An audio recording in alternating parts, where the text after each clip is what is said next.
नमस्कार, आप देख रहे हैं अपना बिहार और मैं हूं आपके साथ विभा उपाध्याय। बिहार की खबरों की तरफ रुख करेंगे, लेकिन इस वक्त बड़ी खबर सूडान की राजधानी खार्तूम से आ रही है, जहां पर चीनी मिट्टी की एक फैक्ट्री में बड़ा धमाका हुआ है। जी हां, 18 भारतीयों की मौत की खबर सामने आ रही है और इस धमाके में कुल 23 लोगों की मौत हुई है, जबकि 130 लोग गंभीर रूप से जख्मी हो गए हैं। हादसे की चपेट में बिहार के 4 कामगार भी आए हैं। तस्वीरें हम आपको दिखा रहे हैं। खार्तूम में ये बड़ा हादसा हुआ, जहां से फैक्ट्री में ब्लास्ट और इस ब्लास्ट की वजह से बिहार के 4 कामगार भी अपनी जान गंवा बैठे हैं। इनके नाम राम कुमार, अमित तिवारी, हरिनाथ और नीरज कुमार बताए जा रहे हैं। विदेश मंत्री एस जयशंकर ने इस घटना की पुष्टि भी कर दी है। तस्वीरें देखिए, इसकी भयावहता का अंदाजा इन तस्वीरों को देखकर लगाया जा सकता है कि जो लोग उस दौरान वहां मौजूद रहे होंगे, किस तरह का मंजर वहां रहा होगा। विदेश मंत्री ने कहा है कि मुझे अभी सलूमी स्थित एक फैक्ट्री में विस्फोट की जानकारी मिली है और इस हादसे में 18 भारतीयों की जान गई है, जबकि कई अन्य गंभीर रूप से घायल भी हुए हैं। भारतीय मिशन ने भी इस बात की जानकारी दी है और ये बताया है कि सलोमी फैक्ट्री में विस्फोट उस वक्त हुआ जब वहां एक ईंधन का टैंकर गैस अनलोड कर रहा था। घायलों को खार्तूम, उत्तरी खार्तूम और उमडुरमन शहरों के 5 अस्पतालों में भर्ती कराया गया इलाज के लिए। पुलिस के मुताबिक विस्फोट के कारण आसमान में काला धुआं और आग की लपटें जो है वो छा गई और इन तस्वीरों को देखकर साफ समझा जा सकता है। इस इलाके में इस घटना के बाद से अफरा तफरी का माहौल और इस घटना के बाद पास की फैक्ट्रियों को भी फिलहाल एहतियातन खाली करा दिया गया है। वहां काम करने वालों को सुरक्षित स्थानों पर ले जाया गया। हालांकि फैक्ट्री में धमाके की खबर मिलने के बाद दमकल कर्मी घटनास्थल पर जरूर पहुंचे और आग पर काबू पाने की कोशिश लगातार जारी है। तो चीनी मिट्टी की यह फैक्ट्री जिस दौरान ईंधन अनलोड किया जा रहा था और अचानक हादसे का शिकार और ब्लास्ट की वजह से 4 बिहार के मजदूर जो हैं वो अपनी जान गंवा बैठे हैं। अब बात बिहार की खबर की, जिसमें वैशाली पुलिस अभी 55 किलो सोने के लूटकांड का खुलासा भी नहीं कर पाई थी कि चोर एटीएम को उखाड़ कर ले गए। सिर्फ 13 मिनट में चोरों ने एटीएम को उखाड़ लिया, जिसमें 16,59,000 रुपए भरे हुए थे। पुलिस एक बार फिर से सीसीटीवी फुटेज की तलाश कर रही है।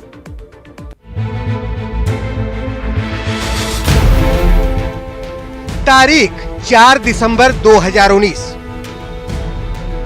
वक्त रात के 1:11 और जगह हाजीपुर का धनौती। हर तरफ सन्नाटा है। तभी सड़क किनारे खड़ी सफारी गाड़ी के चारों दरवाजे खुलते हैं। गाड़ी से एक एक कर 5 लोग बाहर निकलते हैं। एक शख्स गाड़ी के पीछे जाकर डिक्की खोलता है, जबकि 4 पीछे की तरफ चल देते हैं। करीब 1.5 मिनट बाद पीछे खड़ा शख्स डिक्की बंद करता है और ड्राइविंग सीट पर आकर बैठ जाता है।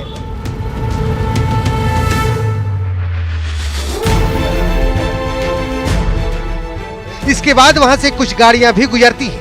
चंद मिनट बाद करीब 1:15 पर चारों में से 2 लोग वापस गाड़ी के पास आते हैं। ड्राइविंग सीट पर बैठे साथी से कुछ बात करते हैं और फिर वापस पीछे की तरफ चल देते हैं।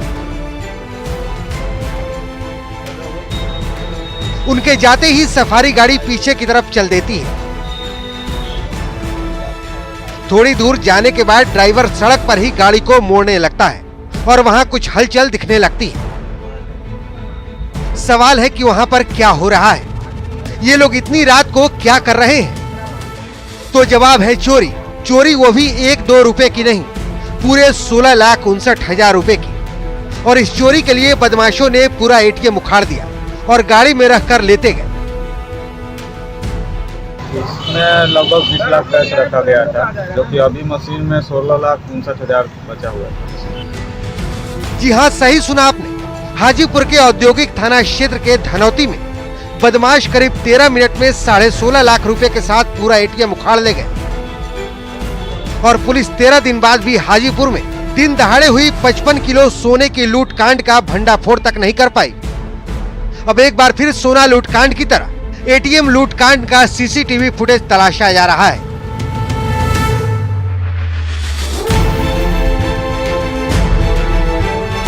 अगल बगल के एटीएम को खंगाला जा रहा है। तो चित्र मिलता है तो फिर हम लोग आगे उसके मार्फत आगे बढ़ेंगे।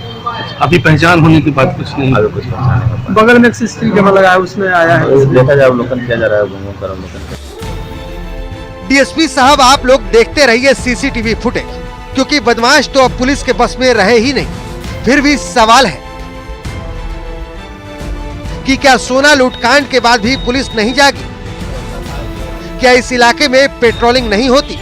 अगर होती है तो पुलिस को इतने बड़े लूट की भनक क्यों नहीं लगी? इससे भी बड़ा सवाल यह है कि क्या अब अपराधियों पर पुलिस का रत्ती भर भी खौफ नहीं रहा?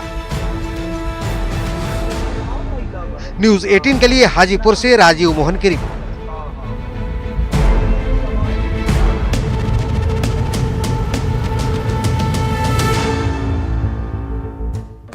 हैदराबाद और बक्सर की बेटियों की राख इंसाफ मांग रही है।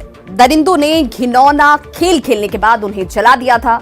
हैदराबाद में दरिंदे तो गिरफ्त में आ गए, लेकिन बक्सर में उस बेटी की शिनाख्त भी अभी तक नहीं कर पाई है पुलिस, जिसके साथ हैवानों ने हैवानियत की सारी हदें पार कर दी। वारदात के कई घंटे बाद भी पुलिस किसी ठोस नतीजे पर नहीं पहुंच पाई है।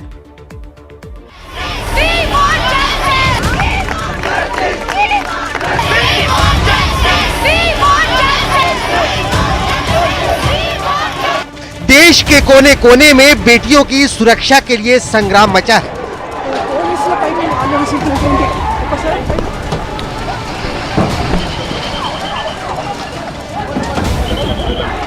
बेटियों की आंखों में आक्रोश है। बेटियां हैवानियत को कुचलने के लिए कड़े कानून नहीं बल्कि उसका सख्ती से पालन करने की मांग कर रही हैं, क्योंकि दिल्ली की निर्भया को 7 सालों बाद भी इंसाफ नहीं मिला है। इंसाफ मिलने में देरी की वजह से देश की लड़कियों में गुस्सा है। हैदराबाद की एक बेटी की राख अभी ठंडी भी नहीं हुई कि हैवानों ने बक्सर में एक बेटी के साथ न सिर्फ घिनौना खेल खेला बल्कि उसे गोली मारकर उसे जला भी दिया। यही है बक्सर का वो कुकुड़ा गांव, जहां दरिंदों ने खेत में उस लड़की को जला दिया था। कई घंटों बाद भी लड़की की शिनाख्त नहीं हो पाई है।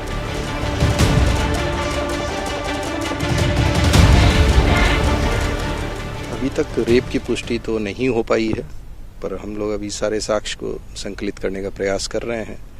मेडिकल रिपोर्ट में कुछ चीज़ों अग्रतर जांच करनी है, वो जांच हमें थोड़ा समय लगेगा। उस जांच का भी हम लोग रिपोर्ट का इंतजार कर रहे हैं। रिपोर्ट प्राप्त होने के बाद और ज़्यादा क्लियर हम लोग कह पाएंगे कि रेप हुआ है या नहीं। फिलहाल ये कहना कठिन है। इधर इस घटना को लेकर अब बक्सर उबलने लगा है। महिलाओं ने बक्सर की सड़कों पर उतरकर सरकार के खिलाफ नारेबाजी की। इस तरीके से नहीं होना चाहिए। हमारी बेटियों को सम्मान, निडरता से जीने का अधिकार दीजिए। मैं सरकार से यही अनुरोध करती हूँ कि हमारी बच्चियां सुरक्षित रहे। वारदात के कई घंटे बाद भी सवाल अपनी जगह कायम है। न्यूज़ 18 पूछता है कि आखिर बिहार में बेटियां सुरक्षित क्यों नहीं है? महिला सुरक्षा को लेकर क्यों नहीं है खास इंतजाम? हैदराबाद की घटना से पुलिस ने सबक क्यों नहीं लिया? वारदात की गुत्थी सुलझाने के लिए एफएसएल की टीम जो है वो दोबारा से यहाँ पहुंची है और आप देख सकते हैं कि एफएसएल के जो अधिकारी हैं वो यहाँ पहुंचे हैं, जो वैज्ञानिक है वो यहाँ पहुंचे हैं और यहाँ से जो साक्ष्य हैं वो संकलन किया जा रहा है, इकट्ठा किया जा रहा है। और यहाँ पे मौके पे डीआईजी भी हैं, यहाँ पे एसपी भी पहुंचे हैं, तमाम जो आला अधिकारी है, पुलिस आला अफसरान है वो भी यहाँ पहुंचे हैं और ये कोशिश की जा रही है कि यहाँ से साक्ष्य इकट्ठा कर लिया जाए और उसी के आधार पे इस मामले की गुत्थी जो है वो सुलझाने की कवायद पुलिस के द्वारा की जाएगी। हैदराबाद और बक्सर की घटना ने देश को दहला दिया है। बेटियों को दहलीज पार करते वक्त 100 बार सोचना पड़ रहा है, लिहाजा गुस्सा लाजमी है। बेटियों के गुस्से का जवाब सरकार, पुलिस प्रशासन सबकी जवाबदेही है। न्यूज़ 18 के लिए बक्सर से अमित कुमार के साथ पुष्पराज की रिपोर्ट। तो बिहार पुलिस बक्सर की गुत्थी सुलझा भी नहीं पाई कि समस्तीपुर में एक महिला का शव जली हुई हालत में मिलने के बाद इस इलाके में सनसनी फैल गई। मृतक की पहचान छुपाने के लिए उसके चेहरे को बुरी तरह से जला दिया गया। महिला के मुंह में कपड़ा भी मिला है। फिलहाल पुलिस जांच में जुटी हुई है, लेकिन अब तक कोई सुराग हाथ नहीं लगा है। आशंका ये जाहिर की जा रही है कि हत्या कहीं और की गई और शव को खेत मिलाकर जलाने की कोशिश की गई है। 3 दिन पहले ही जिले के रहीमाबाद इलाके में एक युवती का शव बरामद किया गया था और उस मामले में भी पुलिस के हाथ अब तक खाली हैं। एक लेडीज है जिसको पूरा बदन जला हुआ है, मुंह का पूरा फेस खत्म था। वह देखने के बाद तब सारे गांव के लोग आए और तब पुलिस वालों को सूचना दिया गया और उसी क्रम में सारे लोग आए हैं। कुछ ठोस मुंह में पूरा कपड़ा कोचे हुए है और जलने के बाद पूरा मिट्टी वगैरह भी रखे हुए है। यहाँ पे कोई एक्सटर्नल इंजरी की बात बॉडी पे नहीं आई थी जिससे किसी अन्य बिंदु पे शक किया जाए। इस तरह से बाहरी रूप से तो डॉक्टर ने अभी इनकार किया है, लेकिन जो केमिकल और अन्य एग्जामिनेशन होते हैं उसके लिए हम लोगों ने इम्पोर्टेंट एग्जिबिट को रिजर्व करके एफएसएल जांच के लिए भेज दिया है। आरजेडी के वरिष्ठ नेता रघुवंश प्रसाद सिंह ने पार्टी के नए प्रदेश अध्यक्ष जगदानंद सिंह पर आरोप लगाते हुए कहा है कि अनुशासन के नाम पर पार्टी कार्यालय में कार्यकर्ताओं से कुछ ज्यादा ही सख्ती बरती जा रही है, जिससे कार्यकर्ता नाराज हैं। वहीं जगदानंद सिंह का कहना है कि अगर रघुवंश बाबू कोई सलाह देंगे तो उसे जरूर लागू किया जाएगा। आरजेडी में सब ठीक नहीं, कुछ फ्यूडल सिस्टम मैं देख रहा हूं। जगदानंद के बदलाव रघुवंश को पसंद नहीं। खराई के विरुद्ध न खराई करेगा कि अच्छाइयों में खराई कर दीजिएगा। अनुशासन के नाम पर सख्ती का आरोप। जिन्होंने कानून लागू किया उनको हम बोले तो उन्होंने क्या बोला? अनुशासन हम कर रहे हैं। अच्छा, उन्होंने कहा कि हम अनुशासन में ला रहे हैं पार्टी, मतलब पार्टी अनुशासन में नहीं। अनुशासन देश को महान बनाता है, वो याद किए पहले वाला याद किए हुए, ऐसे अनुशासन से देश महान बनता है। बिहार विधानसभा चुनाव में बेहतर प्रदर्शन करने के लिए जगदानंद सिंह को प्रदेश आरजेडी की कमान सौंपी गई। जगदानंद सिंह प्रदेश अध्यक्ष बने और पार्टी में अनुशासन जरूरी है कहते हुए पार्टी कार्यालय में कई बदलाव कर दिए। प्रदेश अध्यक्ष के ऑफिस से कुछ कुर्सियां हटा दी गई। प्रदेश अध्यक्ष से मिलने के लिए अपॉइंटमेंट लेना जरूरी। अब जरूरी हो तभी कार्यालय पहुंचे कार्यकर्ता। बेवजह सुस्तानी की जगह नहीं रहा पार्टी कार्यालय। लेकिन जगदानंद सिंह के ये बदलाव पार्टी के दूसरे वरिष्ठ नेता और राष्ट्रीय उपाध्यक्ष रघुवंश प्रसाद सिंह को अच्छे नहीं लगे और उन्होंने खुलकर इस पर नाराजगी जताई। कुर्सी हटाए हैं लोग को, कार्यकर्ता कहीं से सुस्ताता था, जाकर बैठ कर कार्यकर्ता लोग केवल बैठने ही नहीं देंगे, ये हमको अच्छा नहीं लगा। हालांकि जगदानंद सिंह का कहना है कि उन्होंने जो भी बदलाव किया है वो अनुशासन के लिए किया है। अगर रघुवंश बाबू कुछ सुझाव देंगे तो जरूर उस पर गौर किया जाएगा। लेकिन जेडीयू के नेताओं का कहना है कि रघुवंश बाबू बेबाक राय रखते हैं, इसलिए उन्हें आरजेडी में किनारे किया जा रहा है। राष्ट्रीय समिति और राष्ट्रीय अध्यक्ष उपाध्यक्ष तो हम लोग से ऊपर की चीज है। यदि कोई व्यवस्था में अंतर करना पड़ेगा, यदि सलाह देंगे, निर्देश देंगे या कोई लिखित या जबानी, तो उससे पार्टी अलग कैसे जाएगी। रघुवंश बाबू एक सीनियर लीडर हैं और समय समय आप देखेंगे कि वो अक्सर बेबाकी से अपनी बात को रखते हैं। पार्टी के अंदर के भी जो व्यवस्था है उसको उजागर करते रहते हैं।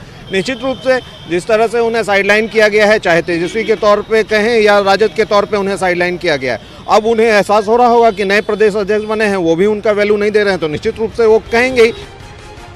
बिहार विधानसभा चुनाव में महज कुछ महीने बाकी हैं और उसके पहले आरजेडी में अनुशासन के नाम पर ये कुछ बदलाव और बदलाव के बाद रघुवंश प्रसाद सिंह की नाराजगी आरजेडी के लिए बहुत शुभ नहीं माना जा सकता। न्यूज़ 18 के लिए पटना से आनंद अमृतराज की रिपोर्ट। पूर्व डिप्टी सीएम और आरजेडी नेता तेजस्वी यादव बिहार के सीएम बनना चाहते हैं। जी हां, इशारों ही इशारों में तेजस्वी यादव ने अपनी इस चाहत को बयां कर दिया। लेकिन महागठबंधन के सहयोगियों का कहना है कि चेहरा तो महागठबंधन के नेता मिलकर तय करेंगे।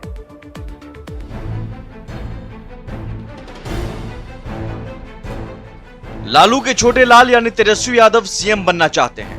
तेजस्वी के दिल की बात जुबान पर तब आई जब वो अपने पिता की तरफ से आरजेडी के राष्ट्रीय अध्यक्ष का नॉमिनेशन पत्र दाखिल करने के बाद मीडिया से मुखातिब हुए। जो पार्टी के लोगों ने मुख्यमंत्री पद को लेकर के जो प्रस्ताव जो पारित किया, हमको उसको देखना है। इशारों इशारों में तेजस्वी यादव ने अपनी इस इच्छा को बयां कर दिया। लेकिन जिन सहयोगियों के साथ मिलकर तेजस्वी की पार्टी चुनाव लड़ना चाहती है, उन पार्टियों के नेता तेजस्वी के नाम पर अभी तक पूरी तरह सहमत नहीं दिखते। महागठबंधन की जब बैठक होगी तो महागठबंधन की बैठक में तय होगा कि हमारे मुख्यमंत्री का कैंडिडेट कौन होगा।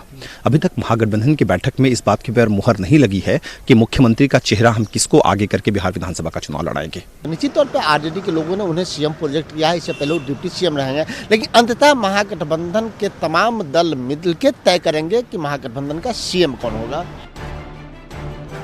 हिंदुस्तानी अवाम मोर्चा के दानिश रिजवान कहते हैं मुख्यमंत्री का चेहरा कौन होगा ये महागठबंधन तय करेगा।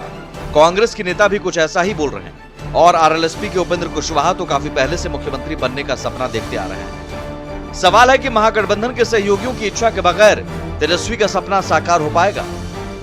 46 एसी से निकल के चार्टर्ड प्लेन में पार्टी करके बिहार प्रदेश के मुखिया बनने का जो सपना उन्होंने पाला है, तो क्या हलवा है क्या मुख्यमंत्री पद? आए और मुख्यमंत्री बन गए। भाई जनता के बीच जाना होता है, मैंडेट मिलता है तब कोई मुख्यमंत्री बनता है। तेजस्वी को मुख्यमंत्री बनाने के लिए बिहार में बदलाव लाना जरूरी है। यह तो स्वाभाविक रूप से पिछले कई वर्षों से तय है। कांग्रेस तैयार है, सभी महागठबंधन के साथी तैयार ही हैं, कोई दिक्कत नहीं है। हालांकि सीएम बनने की इच्छा जता तेजस्वी ने सहयोगियों पर दबाव बढ़ा दिया है। आरजेडी की पूरी कोशिश है कि सीएम पद के विवाद को विधानसभा के चुनाव के पहले सुलझा लिया जाए। अगर सीएम पद का विवाद सुलझ गया तो तेजस्वी की राह आसान हो जाएगी।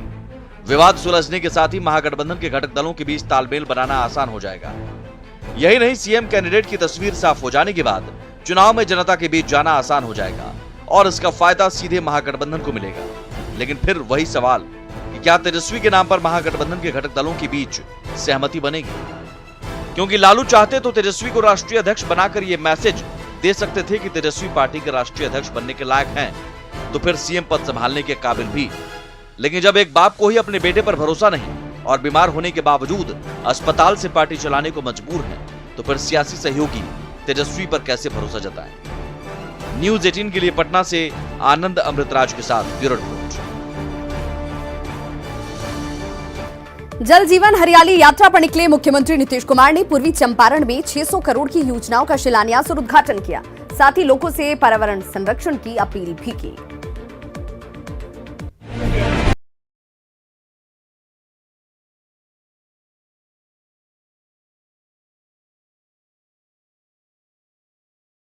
जल जीवन हरियाली यात्रा पर निकले सीएम का कारवां आज पूर्वी चंपारण में था। अरेराज ब्लॉक के पिपरा गांव में सीएम ने करीब 600 करोड़ की योजनाओं का शिलान्यास और उद्घाटन किया। गांव के लोगों के लिए ये दिन ऐतिहासिक था। लोग इस बात से खुश थे कि सीएम के कार्यक्रम की वजह से गांव का कायाकल्प हो गया। अब गांव में हेल्थ सेंटर और आरटीपीएस की सुविधा मिलेगी। गांव में सीएम के स्वागत की जोरदार तैयारी की गई थी। सीएम ने एक बार फिर पर्यावरण संरक्षण पर जोर दिया। अगर जल और हरियाली नहीं रहेगा तो जीवन संकट में आएगा। इसलिए अगर जीवन को सुरक्षित रखना है, चाहे वो मनुष्य हो, चाहे पशु पक्षी हो, चाहे जीव जंतु, सबके जीवन के लिए जल और हरियाली की नितांत आवश्यकता, और इसको ध्यान में रखकर हम लोगों ने इस अभियान की शुरुआत की है। नीतीश कुमार ने मंच से शराबबंदी की भी चर्चा की। सीएम ने कहा कि शराब मानसिक बीमारी की वजह है और इससे हर साल दुनिया भर में करीब 30 लाख लोगों की मौत होती है। आंकड़ों का हवाला देते हुए सीएम ने कहा कि आत्महत्या करने वालों में शराब पीने वालों की बड़ी संख्या होती है। जो गड़बड़ करता है, शराब पीने के चक्कर में रहता है, 2 नंबरी काम में रहता है, हम सब दीदियों को कहेंगे जरा समझाइएगा। सीएम का अगला पड़ाव सिवान में है, जहां के भगवानपुर कॉलेज परिसर में वे सभा को संबोधित करेंगे। यात्रा का मकसद लोगों में पर्यावरण संरक्षण के प्रति जागरूकता फैलाना है, ताकि जल संकट दूर हो सके और जलवायु परिवर्तन का बिहार पर कम से कम असर हो। इस योजना पर 24,000 करोड़ रुपए खर्च होंगे। मोतिहारी से मुकेश सिन्हा के साथ अमित कुमार सिंह की रिपोर्ट। मुजफ्फरपुर में एक बार फिर दिखा उन्मादी भीड़ का क्रूर चेहरा। घटना सदर थाना क्षेत्र के डुंगरी रोड स्थित सिंडिकेट बैंक के पास की है। दरअसल 6 लुटेरे पिस्टल के साथ सिंडिकेट बैंक लूटने के लिए पहुंचे हुए थे। लूट में असफल रहने के बाद 5 लुटेरे तो भाग निकले, लेकिन एक को पकड़ लिया गया और फिर उसके बाद लोगों ने बीच सड़क पर इस शख्स की जमकर पिटाई की। हालांकि बाद में पुलिस आई और वो इस शख्स को अस्पताल लेकर गई, भर्ती कराया गया। पुलिस समय पर अगर नहीं पहुंचती तो इस शख्स की जान भी जा सकती थी। तस्वीरें आपके सामने हैं। तो सदर थाना क्षेत्र की यह घटना, जहां पर सिंडिकेट बैंक लूटने के लिए लुटेरे पहुंचे हुए थे, लेकिन 5 लुटेरे तो भाग निकले, लेकिन एक शख्स पब्लिक के हाथ चढ़ा और उसकी जमकर पिटाई की गई सरे सड़क। और अब देखते हैं बिहार की कुछ अन्य खबरों को फटाफट अंदाज में। सिवान में भीषण आग में 2 दर्जन दुकानें जलकर खाक, लाखों का नुकसान। कड़ी मशक्कत के बाद आग पर पाया गया काबू। नालंदा के सिलाव में मकान में जबरदस्त ब्लास्ट, धमाके में 2 युवक घायल। घटना के बाद इलाके में दहशत का माहौल। मुंगेर के तारापुर में ट्रैक्टर के शोरूम में चोरी, लाखों का सामान लेकर चोर फरार। समस्तीपुर पुलिस ने 4 कुख्यात अपराधियों को किया गिरफ्तार। कट्टा कारतूस के साथ लूटी गई बाइक और कैश बरामद। खबरों का सिलसिला लगातार जारी है, आप देखते रहिए न्यूज़ 18 बिहार झारखंड।